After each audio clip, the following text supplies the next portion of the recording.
মমতা বন্দ্যোপাধ্যায় যখন উত্তরবঙ্গে, তখন উত্তর দিনাজপুরে রয়েছেন রাহুল গান্ধীও। জলপাইগুড়ি শিলিগুড়ি হয়ে উত্তর দিনাজপুর ন্যায় যাত্রায় উত্তরবঙ্গের জেলায় জেলায় ঘুরছেন রাহুল গান্ধী। আপনারা দেখতে পাচ্ছেন সেই ছবি। আজ সকাল সকাল চোপড়া থেকে বাসে করে ইসলামপুরে পৌঁছন রাহুল গান্ধী। ভারত জোড়ো ন্যায় যাত্রার বাস আজ ইসলামপুরে পৌঁছেছে।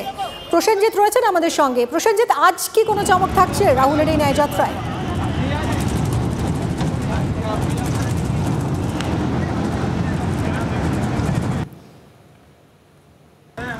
উত্তর দিনাজপুর কিন্তু প্রিয়রঞ্জন দাসমুন্সির জেলা। একটা সময় এই জেলা থেকে নির্বাচিত হয়ে কেন্দ্রীয় মন্ত্রী হয়েছিলেন এবং বাংলার যে কজন মানুষ দিল্লির রাজনীতিতে অত্যন্ত সক্রিয় ছিলেন প্রণব মুখার্জি ছাড়া, অন্যতম যে আরেকটি নাম সেটা প্রিয়রঞ্জন দাসমুন্সি, সেই জেলা দিয়ে কিন্তু এই মুহূর্তে এই র্যালি এগোচ্ছে।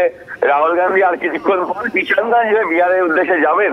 আমরা দেখলাম ইসলামপুরে কিন্তু প্রচুর কংগ্রেস কর্মী সমর্থকরা অপেক্ষা করছিলেন রাহুল গান্ধীর জন্য, এবং যখন এই ন্যায় যাত্রা সামনে দিয়ে যায় প্রচুর মানুষ কার্যত ছুটে আসেন, মোবাইল ক্যামেরা বার করে তারা এগোতে থাকেন, দৌড়তে থাকেন শুধুমাত্র রাহুল গান্ধী একটা ছবি তুলবেন বলে।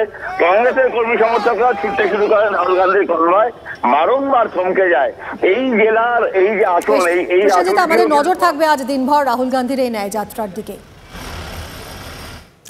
এর পাশাপাশি চোখ রাখবো ডায়মন্ড হারবারের দিকেও, কারণ শিয়রে তো লোকসভা নির্বাচন, আর তার আগে আজকে রিভিউ মিটিংয়ে তৃণমূলের সেকেন্ড ইন কমান্ড অর্থাৎ অভিষেক বন্দ্যোপাধ্যায়। আজকে এই বৈঠক থেকে কি বার্তা দেবেন তৃণমূলের সেকেন্ড ইন কমান্ড? কথা বলবো সৌরভ গুহ আমাদের সঙ্গে রয়েছেন, আমাদের প্রতিনিধি। সৌরভ, ডায়মন্ড হারবার তার নিজের জায়গা, সেখানে আজকে রিভিউ মিটিংয়ে থাকছেন অভিষেক বন্দ্যোপাধ্যায়। নির্বাচনের আগে এখান থেকে কি পেপটক তিনি দিতে পারেন? দেখো, রিভিউ বৈঠক এটা একটা ব্যতিক্রমী একটা কর্মসূচি যা অভিষেক বন্দ্যোপাধ্যায় পালন করে থাকেন। প্রথম দিন থেকেই কিন্তু অনেকেই বলেছেন যে তার এই লোকসভা কেন্দ্রিক রিভিউ বৈঠককে কেন্দ্র করে জেলা শাসক এবং প্রশাসনিক আধিকারিকরা উপস্থিত থাকছেন। এটা কি রাজ্যের ভাবী মুখ্যমন্ত্রীর একটা প্রস্তুতি পর্ব সারছেন অভিষেক? এই পর্ব মিটিয়েই কিন্তু এর মধ্যে প্রায় 4 বছর, এবারে 4 বছরের পা দেবে এই অভিষেক বন্দ্যোপাধ্যায়ের এই রিভিউ বৈঠক। আজকের এই রিভিউ বৈঠকে একদিকে যেমন লোকসভা নির্বাচন, যে নির্বাচনে নওশাদ সিদ্দিকী বলেছেন তিনি দাঁড়াবেন, একটা গুরুত্বপূর্ণ নির্বাচন হতে চলেছে, সবার নজর থাকবে ডায়মন্ড হারবারের দিকে। সেই ডায়মন্ড হারবারের নির্বাচনের আগে উন্নয়নের রূপরেখা এবং তার একটা সরেজমিনে তার একটা চিত্র ফুটে উঠতে পারে আজকের রিভিউ বৈঠক থেকে।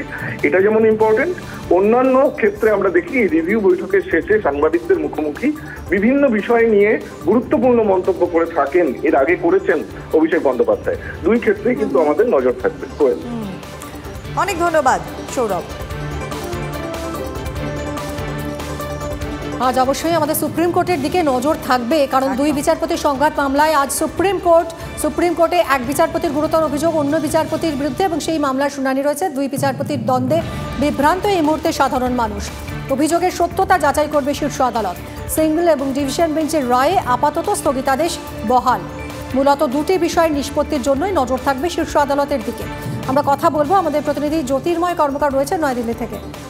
জ্যোতির্ময় থেকে আরও ডিটেলে জানবো। তবে যে দুটো বিষয় আজ নজর থাকবে সুপ্রিম কোর্টের দিকে, প্রথমত মেডিকেলে ভর্তি সংক্রান্ত অভিযোগে সিবিআই তদন্তের নির্দেশে সুপ্রিম কোর্ট কি নির্দেশ দেয়, তদন্তের নির্দেশ দেয় কিনা সুপ্রিম কোর্ট, এবং দ্বিতীয়ত বিচারপতি গঙ্গোপাধ্যায় বিচারপতি সেনের বিরুদ্ধে যে অভিযোগ করেছেন সেই সম্পর্কে শীর্ষ আদালত কি বলে। শাহজাহানের কল ডিটেলস, নতুন অস্ত্র ইডির, দুটি ফোন নাম্বারের কল ডিটেলস বের করেছে ইডি। দুটি ফোন নাম্বারে কল ডিটেলস ইডি বের করেছে। এই খবরের আরও ডিটেলস নিয়ে আমরা থাকবো আপনাদের সামনে। 5ই জানুয়ারি হামলার আগে 3 মিনিট ফোন ব্যস্ত ছিল শাহজাহানের। ডিটেলস তুলে ধরবেন আমাদের সহকর্মীরা রয়েছেন আমাদের সঙ্গে। প্রত্যেক মুহূর্তের আপডেট আপনাদের সামনে আমরা তুলে ধরি। শাহজাহানের কল ডিটেলসে এবারে নতুন অস্ত্র ইডির হাতে। দুটি ফোন নাম্বারের কল ডিটেলস ইতিমধ্যে ইডির হাতে পৌঁছেছে। দুটি ফোন নাম্বারের কল ডিটেলস বের করেছে ইডি, এবং তাতেই বেশ কিছু নতুন তথ্য সামনে আসছে। কি কি তথ্য সামনে আসছে জানবো। সংক্ষেপে রয়েছেন আমাদের প্রতিনিধি সুজয় পাল। সুজয়, একদম সংক্ষেপে জানতে চাই কি কি তথ্য নতুন সামনে আসছে। দেখো, যেটা জানা যাচ্ছে যে শাহজাহানের বাড়িতে যেদিন গত 5ই জানুয়ারি যেদিন অভিযান চালানো হয়েছিল ইডির তরফ থেকে, সেদিন 3 মিনিটে 28 বার ফোন করেছিলেন শাহজাহান শেখ। সেই 3 মিনিটে কোন 28 বার কাকে সঙ্গে কথা বলেছিলেন শাহজাহান, তার এবার রেকর্ড বের করা শুরু করলো এনফোর্সমেন্ট ডিরেক্টরেট। এবং শাহজাহানের যে দুটি মোবাইল নম্বর, সেই দুটি মোবাইল নম্বরের সিডিআর অর্থাৎ কল ডেটা রেকর্ড, সেই কল ডেটা রেকর্ড সংগ্রহ করার কাজ শুরু করেছে। তার কারণ তদন্তকারীদের বক্তব্য, সেই 3 মিনিটে 28 বার ফোন করে অনুগামীদের মাধ্যমে কথা বলেই এই হামলার গোটা ছকটা করা হয়েছিল। সেটার জন্যই কোন কোন অনুগামী বা কাদের কাদের ফোন করেছিলেন সেটা জানতে চায় তদন্তকারীরা। একই সঙ্গে কোনো প্রভাবশালীকে ফোন করেছেন কিনা সেটা জানতেই কিন্তু এই পদক্ষেপ ইডির তরফ থেকে। আচ্ছা।